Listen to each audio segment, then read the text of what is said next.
এক মহিলা তার সন্তানকে আশা করে মাদ্রাসায় ভর্তি করায়, হাফেজ হবে, আলেম হবে, আমি মার জন্য সে দোয়া করবে কবরের পাশে যাবে, এটা তার আশা। প্রথম প্রথম নিত আর আনত, পরে ছেলেটা রাস্তা চিনে ফেলছে, তাই প্রত্যেক দিন ওরে পাঠায়। আবার ছেলে একা আসে, একা যায়। মার একটা স্বভাব, বাবা রাস্তায় চলার সময় জিকিরে চলবা, নিচের দিকে চায় চলবা, অন্য দিকে চায় না, ডান দিকে চলবা, বামে চলবা। উস্তাদ একদিন তারে পাঠাইলো নদীর ঘাটে, তুমি এখান থেকে একটু পানি নিয়ে আসো। ছেলেটা পানি আনতে গেছে, পানি আনতে যাইয়া নদীর মধ্যে পড়ে গেছে, সাঁতার জানে, ডুবে গেছে। এখন কিছু লোক তাড়াতাড়ি মাদ্রাসায় গেছে, যায় বলে হুজুর আপনার ছাত্র যে পাঠাইছিলেন এত পানিতে পড়ে গেছে, এত আর উঠে না। হুজুর দৌড়ে আসছে, আইসা তারা অনেক খোঁজাখুঁজি করছে কিন্তু পায়। জুনায়েদ বাগদাদী রহমাতুল্লাহ আলাইহির জামানায় ওই মহিলাটা জুনায়েদ বাগদাদীর মুরিদ ছিল। জুনায়েদ বাগদাদীর কাছে দৌড়ায় গেছে, হযরত অবস্থাতে এমন, ছেলেটারে মাদ্রাসায় দিছে মা আশা করে, আজকে আমরা তার একটু পানি আনার জন্য পাঠাইছিলাম, ছেলেটা ওইখানে পইরা ডুবে গেছে, প্রায় সময়ই যায়, এমন তো হয় নাই, কি জবাব দিব? জুনায়েদ বাগদাদী রহমাতুল্লাহ আলাইহি চলো তার মার কাছে আমি যাই। জুনায়েদ বাগদাদী রহমাতুল্লাহ আলাইহি উস্তাদকে নিয়ে তার মার কাছে আসছে। জুনায়েদ বাগদাদীর দেখে মা তো আশ্চর্য, আমার পিসাব আমার ঘরে কেন? পর্দার আড়াল থেকে জিজ্ঞেস করে, হযরত আপনি আসছেন? আমি বড় খুশি, তবে কেন আসছেন? জুনায়েদ বাগদাদী রহমাতুল্লাহ আলাইহি ওয়াজ করে বলে, দেখো দুনিয়ার থেকে একদিন সবাই চলে যেতে হবে, তুমিও চলে যেতে হবে, আমিও চলে যেতে হবে, থাকার সুযোগ নেই, যেতে হবে, থাকতে পারবো না, তোমার সন্তানটাও আল্লাহ নিয়ে গেছে। মা একটু চুপ থেকে বলে, আলহামদুলিল্লাহ যদি আল্লাহ নিয়ে যায় কিচ্ছু করে নাই। তবে হযরত বড় আশা ছিল ছেলেটা একদিন কোরআনে হাফেজ হবে, যেদিন আল্লাহ মনে ডাক দিয়ে নিয়ে যাবে, আমার কবরের পাশে দাঁড়ায় আছে সূরা ইয়াসিন পড়ে আমার এই আল্লাহ মনে কবর জাহান্নামের আগুন দিয়ে পুড়ে দেবে। এই জন্য মাদ্রাসায় দিয়েছিলাম।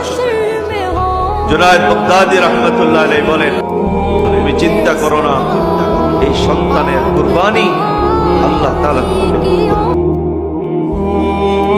মা বলে, হযরত আপনি নেবেন না, দুনিয়ার কোথাও যদি কোনো সন্তানের কিছু হয়, কারো দিলে সেটা বাড়ি খাক আর না খাক, আমার ভিতরে বাড়ি খাক, মা দিলে বাড়ি খাক।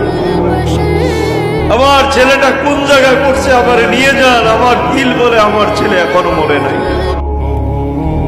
এখনো মরে নাই। আমার কানে আওয়াজ বাজতেছে, আমার ছেলে আমাকে ডাকতেছে,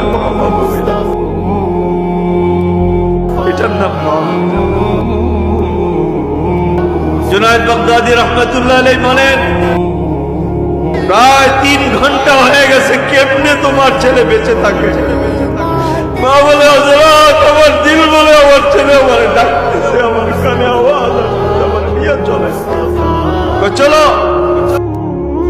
মারে নিয়ে গেছে ওই নদীর পাড়ে, লোকদেরকে জিজ্ঞেস করে, এই তোমরা দেখাই দাও কোন জায়গাটা দিয়া পড়ছে সেটা। বলে, এই জায়গা দিয়ে পড়ছে, আমরা দেখছি। মা ওই জায়গায় দাঁড়াইছে, মাতৃত্বের মায়া নিয়ে মা ওই জায়গায় দাঁড়ায় ডাক দিছে, আব্দুল্লাহ তোর মা করে ডাকতেছে, আব্দুল্লাহ তুই কই? এক ডাকে সাক্ষী আল্লাহ ওয়ালাদের কিতাবে পাইছি, মা মায়ের মাতৃত্বের মহব্বত দিয়ে ওই জায়গায় দাঁড়ায় আর যখন ডাক দিছে, 3.5 ঘন্টা পরে পানির নিচ থেকে বাচ্চা ভাইসা উঠা মাকে মা বলে ডাক দিয়া মাকে আহ্বান করে, মা আমারে উঠাও, জয় কর সুবহানাল্লাহ। মা ঝাঁপ দিয়ে নেমে গেছে, সন্তানকে বুকে নিয়ে এরপরে উঠছে। জুনায়েদ বাগদাদী রাহমাতুল্লাহ আলাইহি বলে, এটা সম্ভব না, এটা সম্ভব না। আমার আল্লাহ বলে এটাই সম্ভব, আমি চাইলে পানির নিচেও বাঁচাই রাখতে পারি। একটা মার দিলের দর্দ আর ব্যথা আমার চেয়ে, আমি আল্লাহর চেয়ে কেউ বেশি বুঝে না, কেউ বেশি বুঝে না। তাকে বাঁচাও। তার মার জন্য বাঁচায়। সুবহানাল্লাহ। এটার নাম মা।